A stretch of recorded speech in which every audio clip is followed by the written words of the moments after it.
cinta karena setan Ustaz? Ada. Ini contohnya memang lain segini. Apa contohnya? Alhamdulillah Ustaz, saya dengan saudara saya itu Ustaz paling sayang saya Ustaz. Kenapa Pak sayang sama dia? Saya kalau minum-minum Ustaz mandan dengan dia. Tahu dia kalau balak 6 itu di tangan kita Ustaz. Makanya saya senang betul dengan dia. Tahu dia balak 6 itu kita yang pegang. Tahu dia balak 5 itu kita yang pegang. Ujung-ujungnya Ustaz turun balak kita itu. Itulah membuat saya senang betul dengan dia. Senang, tapi ini bukan senang karena Allah. Ini namanya senang karena setan.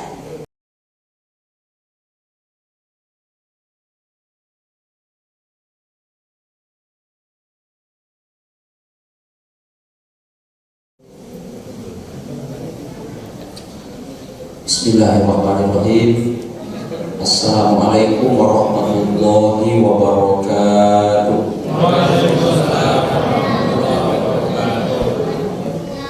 Alhamdulillah, wassalatu wassalamu ala rasulillah. La hawla wa la quwwata illa billah. Asyhadu an la ilaha illallah wahdahu la syarika lah. Wa asyhadu anna Muhammadan abduhu wa rasuluhu la nabiyya ba'dahu. Rabbi shrah li sadri wa yassir li amri wahlul 'uqdatam min lisani yafqahu qawli. Yang kita muliakan dan semoga dimuliakan oleh Allah Ta'ala, Bapak Ketua bersama seluruh pengurus Masjid Al-Arafah. Yang kita muliakan dan semoga dimuliakan oleh Allah Ta'ala, Imam Masjid Al-Arafah, orang tua kami, tokoh masyarakat, jadi pandai. Yang kita muliakan dan semoga dimuliakan oleh Allah Ta'ala, Pak Ketua RW, Bapak RT, bersama seluruh jamaah kaum muslimin, kaum muslimat rahimahumullah. Marilah kita bersyukur kepada Allah Ta'ala, kita ucapkan alhamdulillahirabbil alamin. Kita masih diberi oleh Allah Ta'ala nikmat yang begitu banyak. Khusus malam ini nikmat kembali dapat hadir kita ke tempat mulia ini, di majlis mulia. Semoga pertemuan ini berlanjut sampai Allah Ta'ala kembali pertemukan kita semua di dalam surga nanti. Amin ya Allah. Kita berbanyak pula salawat dan salam kita mohonkan kepada Allah Ta'ala, semoga selalu dicurahkan kepada Nabi Muhammad sallallahu alaihi wasallam dengan ucapan Allahumma salli ala sayyidina Muhammad wa ala ali sayyidina Muhammad. Dengan sering bersolawat, semoga syafaatnya dengan izin Allah Ta'ala kita dapatkan di hari kiamat nanti. Amin ya rabbal alamin. Jemaah tamu-tamu Allah yang mulia, hari ini Rabu malam Kamis, malam ke-25 kita berada di bulan Syawal 1443 Hijriah. Karenanya saya ucapkan mohon maaf lahir dan batin. Taqabbalallahu minna wa minkum shalihul amal kullu amin wa antum bil khair. Di awal surah kita setelah Ramadan ini, ceramah kita tentang alam bihalam. Kita membahas firman Allah dalam Al-Quran surah An-Nahl ayat yang ke-92. A'udzubillahi minasyaitonirrajim. Wala takunu kalladziina qadat ghazlaha min ba'di quwwatin ankatha. Yang artinya, dan janganlah kalian menjadi seperti seorang wanita, dia menguraikan benang setelah dipintal kuat lalu bercerai-berai kembali. Sedikit kita ulang bahwa sesungguhnya takwa ini bekal kita bawa nanti menghadap kepada Allah Ta'ala. Maka dia dijaga dengan cara menjaga ketaatan kita kepada Allah. Jangan diungkai, jangan dirusak. Yang kedua, Takwa ini juga dijaga dengan cara menjaga hubungan kita kepada sesama. Inilah insya Allah yang akan kita bahas beberapa menit ke depan. Tidak akan lama. Baiklah, saya bacakan dulu supaya jemaah taran. Apakah lama ceramah Ustaz ini? Nanti ada sebentar. Dari Pekanbaru ke Batu Sangkar, singgah sebentar di Pasar Kampar. Jemaah jangan gentar, ceramah cuma sebentar, baru kita sudah lapar. Jadi kalau panjang ceramahnya nanti kasih kode ya pantun Pak Ustaz, paham lah saya. Jemaah tamu-tamu Allah yang berbahagia, bagaimana cara menjaga hubungan kita sesama kita? Inilah yang ditaja oleh pengurus madhab ini, yaitu halal bihalal. Halal itu bahasa Arab, asal katanya halal atau halala. Apa artinya? Menyelesaikan masalah. Halala itu artinya menjernihkan yang keruh. Arti halala itu melunakkan yang keras. Halala itu juga artinya meluruskan yang kusut. Hati kalau keruh, hati kalau keras, hati kalau kusut rentan menimbulkan masalah-masalah dalam hidup. Iri, dengki, riba, fitnah, namimah. Dari hati yang mana? Hati yang bermasalah tadi. Hati yang kusut, hati yang keras, hati yang kotor. Maka itu mesti dibersihkan, mesti diluruskan, mesti dilunakkan. Itulah halal. Pak Ustaz, alhamdulillah Pak Ustaz, hati kami sudah lurus, tinggal menjaga ini. Alhamdulillah Pak Ustaz, hati kami sudah bersih.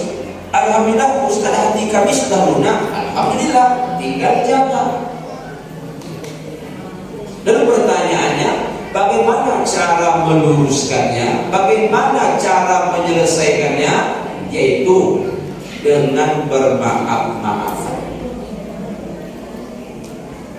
Allah Ta'ala berfirman dalam Al-Quran An-Nur ayat 22, wal yafu wal yasfahu. Maaf itu juga bahasa Arab. Apa arti maaf? Menghapus. Kalau kita sudah mengatakan engkau memaafkan wahai saudaraku, berarti tak ada lagi dendam dan sakit di dalam hati, sudah terhapus. Tapi cukupkah sampai di situ? Belum. Lebih mantap lagi, tidak sekedar menyatakan maaf, melupakan kesalahan saudara kita, tapi juga dalam ayat ini kita diperintahkan oleh Allah wal yasfahu, bermusafahah. Apa itu musafahah? Bertemu telapak tangan kita dengan telapak tangan kawan kita. Itu musafahah namanya. Oleh orang kita disebut berjabatan tangan. Kenapa demikian? Karena kalau maaf hanya sekedar ungkapan, tapi tak mau bertemu, itu kadang-kadang kita raguin. Alhamdulillah Pak Ustaz, saya sudah maafkan dia. Udah bertemu, ayo minta bisa Pak Ustaz. Katanya maaf, tapi bertemu tak bisa. Ada terjadi yang seperti ini? Banyak. Kalau betul-betul kita sudah memaafkan dia, maka temui dia. Kamu muslimin kaum muslimat yang berbahagia. Karena Rasulullah SAW bersabda, hadis riwayat Imam Abu Dawud, ma min muslimaini yaltaqiyani fayatasafahani illa ghufira lahum ma qabla ayat tafarraqah. Di dalilnya dalam hadis. Apa kata Rasulullah? Tidaklah dua orang muslim bertemu. Lalu mengapa mereka saat bertemu bermusafahah? Ketemu telapak tangannya dengan telapak tangan saudaranya. kecuali Allah ampuni dosa kedua. Dosa kita diampuni Allah, dosa saudara kita diampuni oleh Allah, dosa kita kepada Allah pun Allah ampuni. Bertemu, bukan hanya sekedar diucapkan sudah maaf tapi tak mau bertemu. Lalu musafahah itu macam mana? Karena musafahah ini banyak macamnya. Ada di antaranya siku ketemu siku. Ini salam zaman corona. Ini tak habis dosa aja mah. Karena yang bertemu bukan telapak tangan, siku. Walaupun alasannya corona. Saya teringat Pak Ji, zaman corona kemarin macam itulah gaya kita berusaha. Ada gaya lain ketika corona kemarin. Apa? Buku tinju sesama buku tinju. Berdetik bunyinya. Kenapa berdetik? Batu akinya beradu dengan batu aki kita.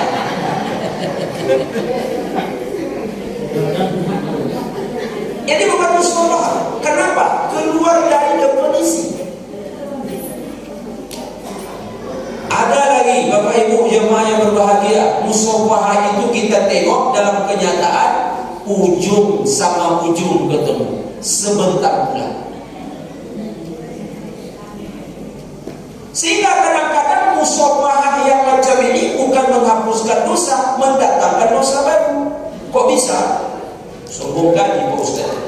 Itu Ustaz, kenapa kau bilang sombong? Saya waktu berjabatan tangan dengan dia ujung aja ketemu, udah ujung ditariknya lagi. Bisa jadi mendatangkan dosa. Orang komen gara-gara itu. Tapi ada pula yang keterlaluan. Kalau yang tadi ujung sebentar, ini terlalu pula. Begitu kita berjabatan tangan, dia remas ya. Ada goncang pula lagi. Macam nak lepas jari jemari kita.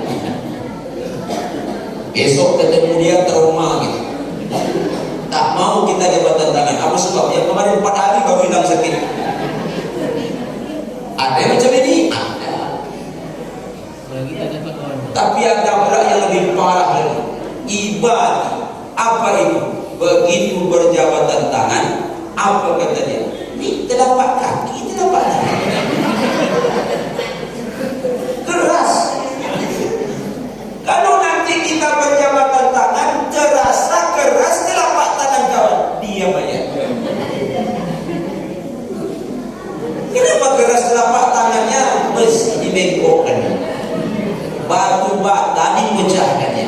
Bahkan batu kerikil yang dipanjatnya bangunan lantai 24, ngocok semen dari pagi sampai petang, tentu keras tangannya. Bapak karena lembut, yang bapak tekan double laptop, yang bapak pegang pena dan kertas, makanya lembut. Jangan diejek kawan yang tangannya keras, jangan dikatakan itu telapak kaki. Ibadahnya waktu berjabatan tangan tadi, yo, mak, korema macam telapak kaki, ketawa dia pas balik menetes saya. Ya Allah, Nabi bilang telapak kaki, ya Allah. Apa dosa? Lalu yang membuat dosa kita diampuni oleh Allah, musafahah yang macam mana Ustaz? Itu yang kita sebutkan tadi. Satu, bertemu telapak tangan kita dengan telapak tangan kawan kita, pegangan yang mesra. Yang jika perlu lagi, ada sunnah yang kedua, temukan pipi kita dengan pipi dia, namanya cipika-cipiki. Masuk yang ketiga, rangkul saudara kita, itu baru mantap. Itu suasana tidak berubah lagi. Memang berubah suasananya, lain rasanya. Bermusafahah, cipika-cipiki, rangkul dia, ucapkan ke telinganya, saudara, engkau kumaafkan. Sekali lagi Bapak Ibu, itu bukan main damai rasanya hati. Apa yang kita inginkan wahai kaum muslimin kaum muslimat, setelah kita melakukan seperti begitu? Ingin kita agar lahir hubungan bagus di antara sesama kita, yaitu hubungan kasih sayang. Itulah yang disebut dengan silaturahim. Silaturahim itu hubungan kasih sayang. Yang putus disambung, yang berserak-serak dikumpulkan. Makanya kaum muslimin kaum muslimat, ketika kita cinta kepada saudara kita, ketika kita sayang kepada saudara kita, Nabi suruh katakan kepadanya. Apa bunyi hadisnya? Hadis riwayat Imam Abu Dawud, juga riwayat Imam At-Tirmizi. Iza ahabbar rajulu akhahu falyukhbirhu annahu yuhibbuhu. Apabila seseorang mencintai saudaranya, apabila seseorang sayang kepada saudaranya, katakan aku mencintai. Ana uhibbuka billah. Aku mencintaimu wahai saudaraku karena Allah. Kenapa kita disuruh oleh Rasul menyatakan aku mencintaimu? Sebab kalau kita sudah mengucapkan aku sayang dan cinta kepadamu, insya Allah kita tidak akan menodai cinta. Kita tak akan zalimi dia, kita tak akan sakiti dia. Apa gunanya berkata sayang kalau dia kita zalimi? Apa gunanya kita berkata cinta kalau dia tetap kita sakiti? Makanya Nabi katakan, ucapkan kepada saudara engkau mencintai. Dan kalau kita ucapkan pun, insya Allah dia akan menjaga seperti kita menjaga. Tapi ingat, fillah, mencintainya karena Allah.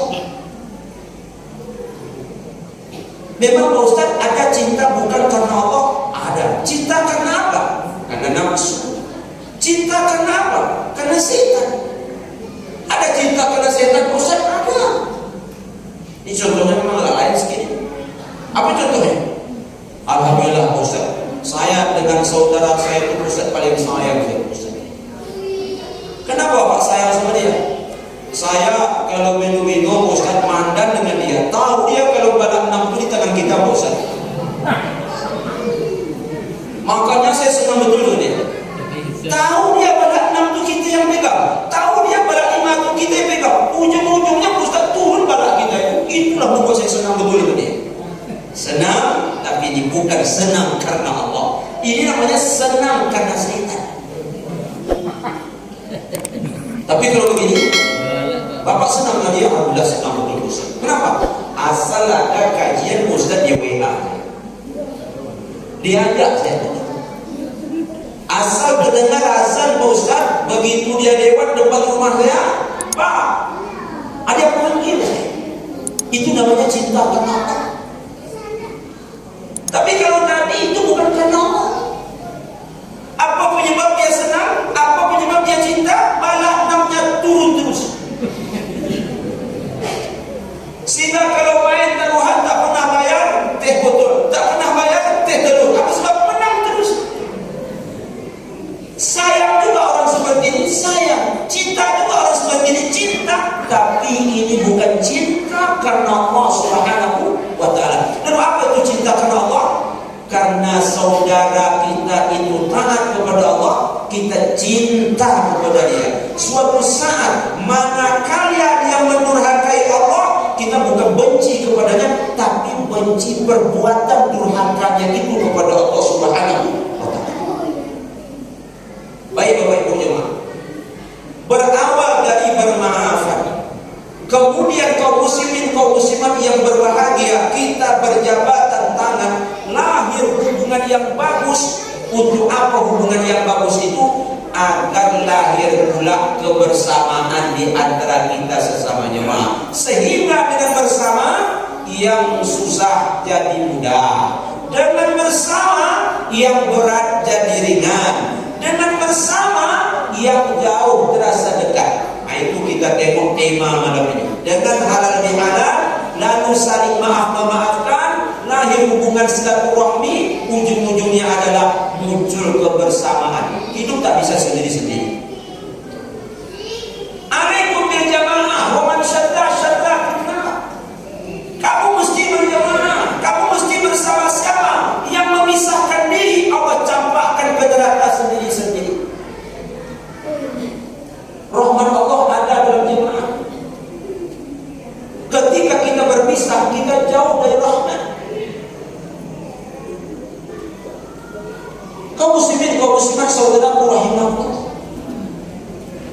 Bersama ini enak, bersama ini nikmat, karena di dalamnya ada rahmat.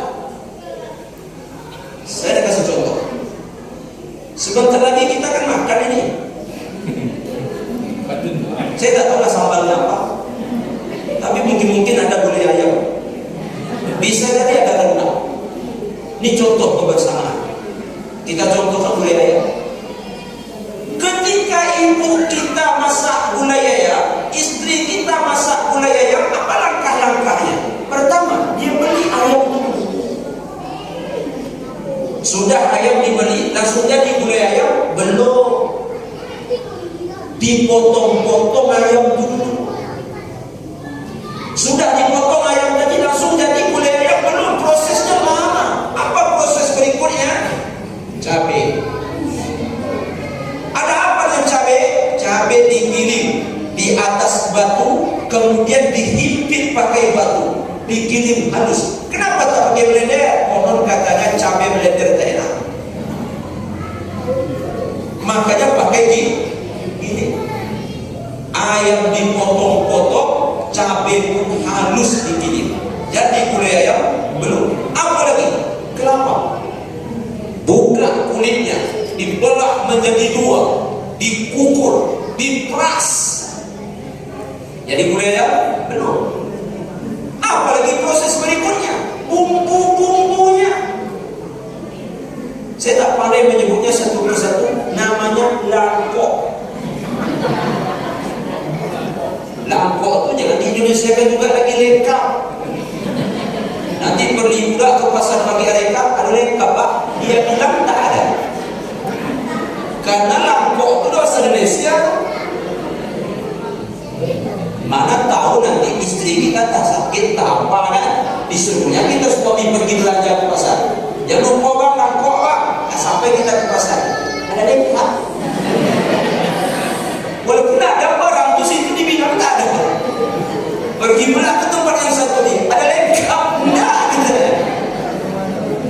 Langkok kita resmi. Jadi langkok tadi kita apakan? Kita giling lagi. Setelah cabai digiling, kelapa diperas, ayam dipotong, langkok dimelender, nyalakan kompor Hitachi biru, letakkan kuali di atasnya, ditumislah bumbu-bumbu tadi. Begitu ditumis, dimasukkan daging ayam tadi bersama santan. Kaum muslimin, hampir 2 jam istri kita di samping kuali, kemudian harum semerbak mewangi gulai tadi. Begitu dirasa enak. Begitulah kebersamaan. Apalagi kalau masak rendang lebih lama lagi. Bahkan jemaah haji kita ni kalau nak pergi ke Mekah, rendang pula bekalnya. Kenapa rendang? Tahan lama. Kadang-kadang saking tahan lamanya pas balik haji ada enggak rendangnya. Kenapa lama betul tahannya? Bapak agak sembelit sih. Pas nak makan nama orang simpannya lagi. Pas nak makan nama orang simpannya lagi. Akhirnya pas pulang utuh rendangnya. Itulah kebersamaan. Hidup tak bisa sendiri-sendiri. Kalau hidup sendiri-sendiri paling tak nikmat. Siapa Nabi Muhammad SAW? Temannya malaikat Jibril, backingannya Allah Ta'ala. Nabi tetap butuh seorang bernama Abu Bakar. Nabi juga butuh kepada sahabat bernama Umar, Utsman, Ali, dan sahabat-sahabat yang lainnya. Padahal Nabi ada mukjizat. Yang diperjuangkan Nabi adalah syariat. Itu bagi Allah mudah, hanya seperti membalik telapak tangan. Tapi kenapa Nabi butuh yang lain? Berproses. Proses itu perlu. Proses itu pun perjuangan. Tak mudah bagi Nabi ketika itu nak menyiarkan agama ini. Walaupun dia ada mukjizat, walaupun backingannya Allah Ta'ala, walaupun teman dekatnya malaikat Jibril, tapi perlu berdarah-darah, perlu pindah dari Mekah ke Madinah. Itulah nikmatnya perjuangan, itulah nikmatnya kebersamaan. Maka semoga jemaah Masjid Al-Arafah ini adalah jemaah yang utuh, senantiasa menjaga kebersamaan ini. Inilah takwa, buah dari ibadah, yaitu di samping bagian kita taat kepada Allah, juga menjaga hubungan kepada sesama. Apa pula bunyi ayatnya? Allazina yunfiquna fis sarra wad dharra wal kaziminal ghaiz wal afina 'anil nas. Baik Bapak Ibu jemaah, sedikit ya. Nanti tanpa terkecuali semua kita, kata Allah Ta'ala, akan datang ke neraka. Nauzubillah. Ada ayat yang Ustaz, ada surah Maryam 71. Wa in minkum illa wariduha. Tak seorang pun di antara kalian, kata Allah, kecuali mendatanginya. Nya di situ coba dilihat dalam ilmu tafsir, neraka maksudnya. Mengapa kita datang ke neraka? Kita akan melewati jembatan yang Allah bangun di atasnya untuk menuju ke dalam surga. Apa bunyi hadisnya? As-siratu kahadis sayfi tahtul mazillah. Jembatan itu tajam, halus dan licin. Wa bi'abatai sirati kalalimun mu'allaqatun mahmuratun mahzurun al-mirati. Di samping kanan jembatan, di samping kiri jembatan ada sabit-sabit yang runcing dan tajam. Saya ulangi, kita pasti menemui jembatan.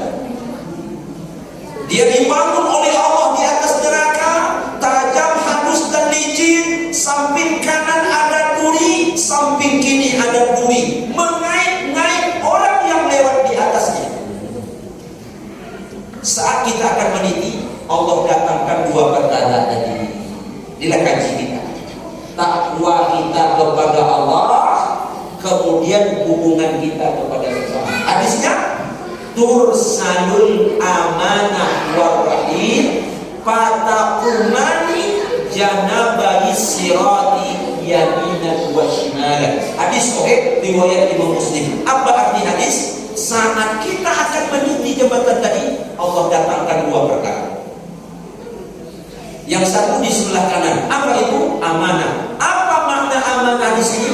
Yaitu kewajiban-kewajiban agama sebagai hubungan kita kepada Allah. Makanya inna aradnal amanata 'ala samawati wal ard dan seterusnya. Salat, puasa, zakat, haji, zikir, baca Quran itu disebut dengan amanah. Hubungan kepada Allah. Sebelah kiri warrahim, hubungan kekerabatan, hubungan kita kepada sesama. Bagus amanah, hubungan kepada Allah. Bagus rahim, hubungan kepada sesama. Kita meniti jembatan tadi seperti apa? Satu, katarfil aini, seperti mata berkedip, masuk surga langsung. Kalbarqi, seperti kilat. Kalrihi, seperti angin. Kalkhairi, seperti kuda pacu. Kok bisa cepat? Padahal tadi jembatan yang bergawat darurat, bekal cukup. Ibarat pergi ke Jakarta naik jet pribadi. Tapi kalau bekal tak ada,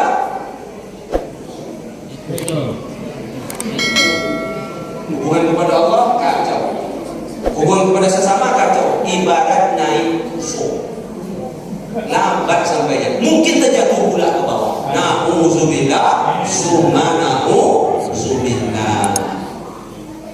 Makanya ada hadis, ihfazillah yahfazuka. Jaga Allah, Allah akan menjaga. Baik Bapak Ibu jemaah, inilah tausiah singkat kita malam ini sebagai kesimpulan. Takwa yang sudah kita dapatkan insya Allah jangan dibungkai-bungkai, dijaga dengan cara tetap taat kepada Allah. Selesai sampai di situ? Belum. Dijaga juga takwa dengan menjaga hubungan kepada sesama. Apa sebab? Itulah bekal yang kita bawa nanti ke akhirat saat meniti sirat. Bahkan bekal itu sudah ada saat kita masuk kuburan tadi saya katakan. Ada kuburan yang lapang indah, surga menunggu di depan. Ada kuburan yang sempit menakutkan, neraka pula yang menanti di depan. Baik Bapak Ibu jemaah, terima kasih atas segala perhatian. Aku pula saya terangkan pantun ini. Semoga ada manfaat. Kita tutup dengan doa kafaratul majelis. Subhanakallahumma